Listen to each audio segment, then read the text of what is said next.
Hi, my name is Colleen Myers. I'm a recovering judgmental church lady, and I'm glad you've joined me for this episode of the Smack Dab podcast, living smack dab in the center of God's will.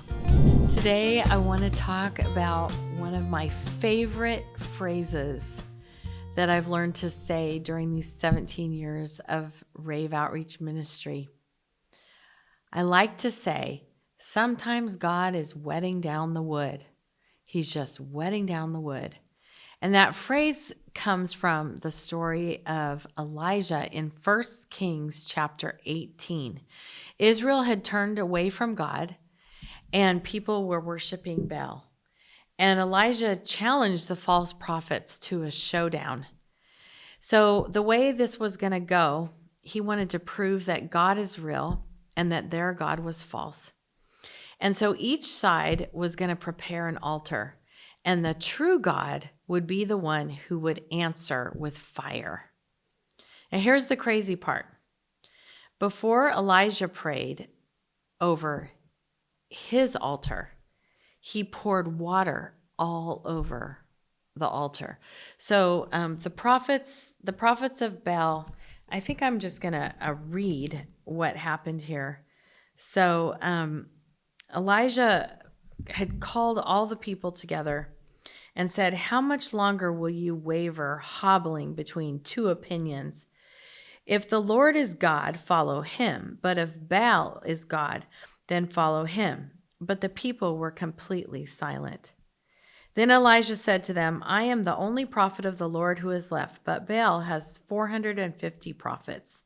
Now, here's where he gives these instructions about the two altars. He says, "Bring 2 bowls. The prophets of Baal may choose whichever one they wish and cut it into pieces and lay it on the wood. And I'm going to prepare an altar myself. Then you guys call on the name of your God."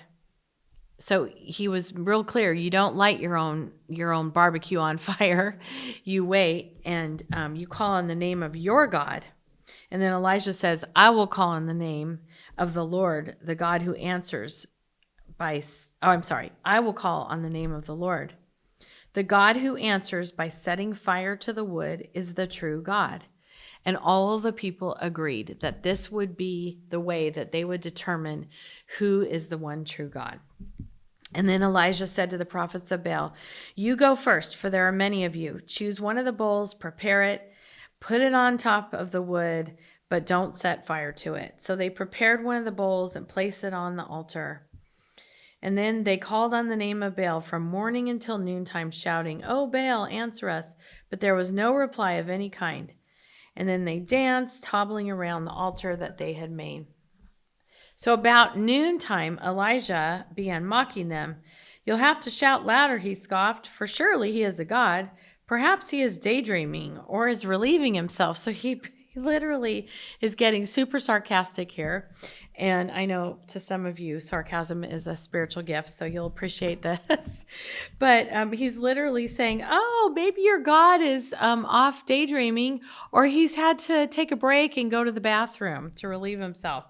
Or maybe he's away on a trip or is asleep and needs to be wakened." So these people shouted louder and louder, and they cut themselves with knives and swords. And it says they raved all afternoon, which I think is funny because I have a rave outreach ministry. But it says they raved all afternoon until the time of the evening sacrifice.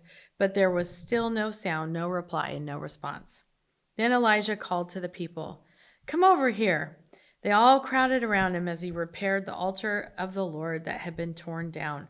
He took 12 stones, one to represent each of the tribes of Israel, and he used the stones to rebuild the altar in the name of the Lord.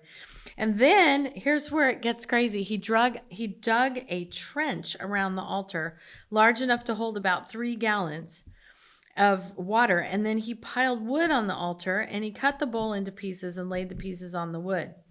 Okay, and here's where he does something even crazier. So he pours water over the wood. It says, "Fill 4 large jars with water and pour the water over the offering and the wood." And then he does it a total of 3 times. He has them pour all that water over the altar. The wood was soaked. The sacrifice was drenched. The trench around it was filled with water. This is not an altar that's conducive to catching on fire, right? And from a human perspective, this absolutely makes no sense. If you want to have a fire, you don't soak the wood. But God wanted to make the miracle undeniable. And so he had Elijah take all these extreme measures so that the people would not be able to deny that he is the one true God. And sometimes he does the same thing in our lives. Sometimes he allows situations to become so impossible so that when breakthrough comes, only he will get the glory. And it's those situations, those circumstances when I say God's just wetting down the wood. He's just wetting down the wood. Maybe you've experienced this. The finances got way worse before provision came. The diagnosis looked hopeless. The relationship completely fell apart. The ministry dream seemed impossible. That's all wet wood, you guys. And while we panic, God is preparing a demonstration of his power. 1 Kings 18:38 says, immediately the fire of the Lord flashed down from heaven. And it tells us there in this chapter that not only did God consume the sacrifice, but he also completely burnt up the wood, the stones, the dust, and even the water, because God is thorough. I want to make a point right here. What happens if the diagnosis looks hopeless and we pray for a miracle, right? And we just go, God's wetting down the wood. God's wetting down the wood. And I'm going to be healed, or my loved one is going to be healed. But you know what? We don't know. God gets to choose who he heals and who he doesn't here on earth. But ultimately, God may take that person home because God is the thorough, right? And so the miracle of someone dying here on earth and ending up in eternity with Jesus, that is a miracle. And so God is being thorough, and that is actually true healing, right? So I wanted to just take this little side note to remind us all of that. So when your life feels impossible, maybe God is just wetting down the wood. Don't run from the process. Sometimes God intentionally removes our ability to fix things ourselves so that we'll finally fully depend on him. I know he's done that for me many times. 2 Corinthians 1:9 says, we stopped relying on ourselves and learned to rely only on God.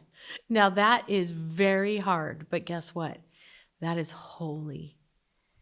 I've seen this over and over in ministry. Situations that looked absurd, plans that made no sense, moments where we thought, Lord, this cannot possibly work right now. And then God shows up. I have said it before, I'll say it again. That young woman that came up to us at a rave, it was so powerful. She said, I can't believe God came to a rave to find me. That is the fire falling. That's God revealing himself in impossible places. And he often chooses unlikely methods so that no one can confuse who deserves the glory. It's not us, it's him and him alone. So if you're in an impossible situation today, don't lose heart. The soaked wood may actually be preparation for a miracle. And it may be the miracle of God taking that loved one home to live in eternity with him forever. It may be a supernatural, like crazy physical healing. We don't know what God's going to do, but we do know that his ways are good and right. And we do know that we can trust him. So join with me when you see impossible situations coming up in your future and just say, God's wetting down the wood. He's wetting down the wood, and fire is going to fall, and it's going to be so amazing to just see what God is going to do with this crazy situation. Thanks for joining me today. Thanks for joining me on this episode of the Smack Dab Podcast. Be sure to subscribe and check out our latest episodes. Thank you for listening to this episode of the Smack Dab Podcast. If this has been a blessing to you, please consider helping us continue by making a donation to our sponsor at engagetogoministries.com.